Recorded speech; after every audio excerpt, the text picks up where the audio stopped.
Yeah, it's true that, some people can like truly hate you and want you to fail. I think that a lot of times that could be a loved one or that could be an enemy. And it's a shame how like a lot of times, you know, blood is thicker than water, but only in some cases.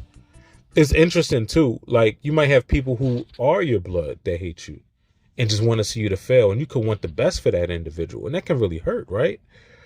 Now, it brings up the question as to, who you share your ideas with. And the reason why I bring this up is because I feel like everybody in life to some degree has a goal or a dream or something that they want to achieve, but they might not be willing to share it with everybody. A lot of times, if someone grew up with a biblical background, they could look at the things that happened with Joseph. They could look at the things that happened with David, and they could want to hide or prevent an individual from hearing their dreams or their aspirations. And this could be a smart thing in certain cases. I mean, you don't want the, right hand to know what the left hand is doing, etc. But at the same time, the thing, had Joseph not spoke about his dream, all of the things that happened to him would not have took place. Therefore, how else was he supposed to achieve his dream? In fact, the things that happened to him were ordained by God. So count it all joy, right? Ain't that what we're supposed to do? When things are starting to happen to you? Isn't that what the word says? Count it all joy. A lot of times, we tend to, look at a situation and say, well, I don't want to tell this person because they're going to hate on me. But sometimes it might not even be hate. Here's where discernment comes into play. There are certain individuals that are going to hate you, but a lot of times those people who hate you are going to pretend that they don't. They're going to pretend that they're all for you, and they're going to still secretly want you to fail, and they'll probably even set you up for failure if they have the ability to, right? But something else that's really interesting, I've noticed in life, is that there are individuals who truly love you, and these individuals do not want to see you fail. They do not want to see you struggle. They do not want to see you embarrassed because it's like they feel embarrassed too. They feel the struggle too. And so they might have an effort to prevent you from even trying to achieve these goals or these dreams or these aspirations. Is it wrong to let any of these people dictate how you go about achieving your goals? I would say, yeah. Because whether it's a hater or whether it's a loved one that is acting as a hater, so to speak, it doesn't matter. You have to believe in you. And my belief in me has to be stronger than another person's belief that I'm going to fail. And a lot of times I feel like in life we've become dependent on other people to believe in us in order for us to achieve something. I feel like a lot of times in life we have become dependent on individuals telling us, hey, you did a good job, or hey, I know you can do it, just to achieve something. And then almost perversely, we become dependent on people hating on us to push us. I believe in either aspect, though, that these could be negative, have negative long-term effects. You're spending too much time trying to prove someone else wrong, or you're spending too much time trying to do something for someone else. But where is your heart? Are you trying to do these things for yourself? Is your drive strong enough to sustain all of the ups and downs of everything that you're going through? I've had to ask myself these questions a lot. And I feel like we should all ask ourselves these questions when it comes to the goals that we're trying to achieve in life. It's unfortunate that a lot of ideas and a lot of goals that we have and dreams will fall by the wayside because we don't put any action behind it either. We got to put action behind the things that we are truly desiring. Otherwise, how are we going to desire them? It's important that we have a good support base. It's important that we use the mastermind that's spoken about in the Think and Grow Rich book. I feel like that's really important because in doing all of these things, you have a team who is aligned with your goals, but still do not have to depend on that team. Be willing to replace somebody if it's necessary. I can't have everything fully dependent on another person believing in me, though. I have to be the strongest and in the most excited about it.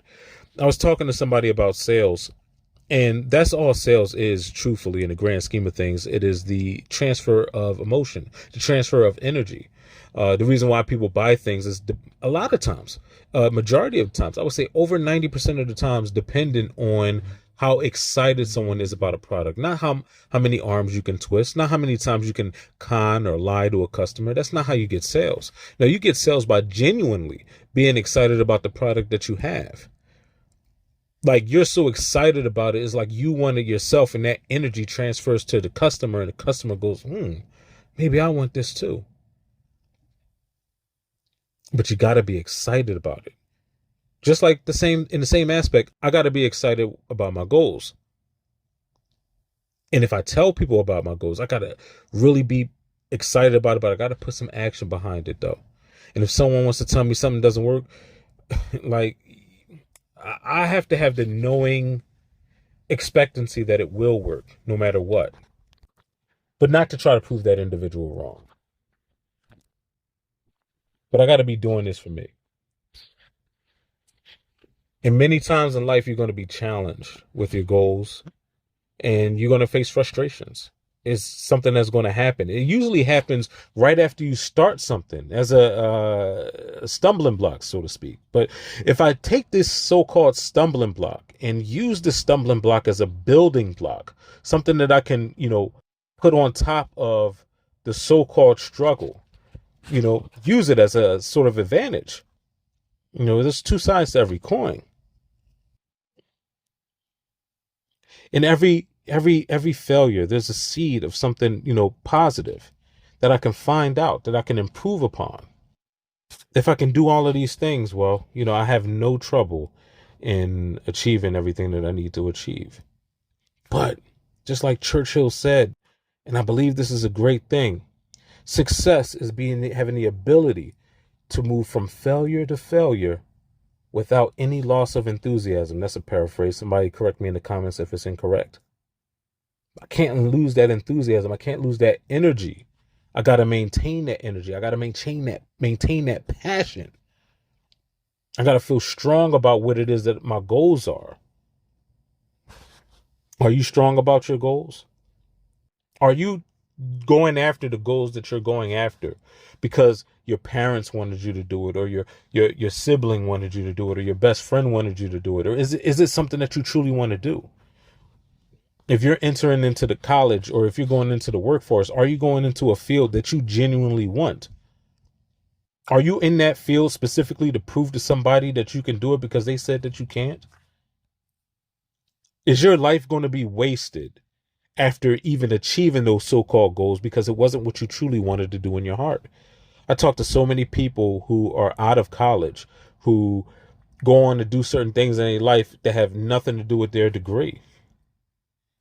It's not to say that I'm going to have life figured out by that time, but life is a trial and error type of thing. And if I want to get better at it, I have to not be afraid to fail. And any type of challenge that I'm facing, I got to accept these challenges boldly. In the event of a failure, I got to find that seed of the positive equivalent, that success equivalent, and I got to use that to my advantage.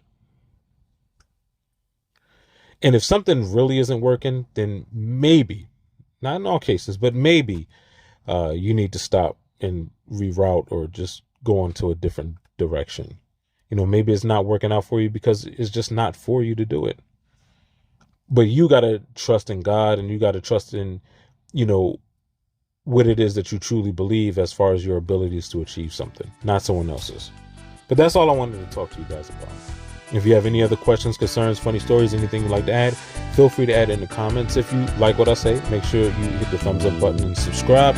And if you dislike, make sure that you write dislike in the comments and subscribe. If you have any other questions, concerns, funny stories, put it in the comments. May everyone have a good morning, a good afternoon, and a good evening.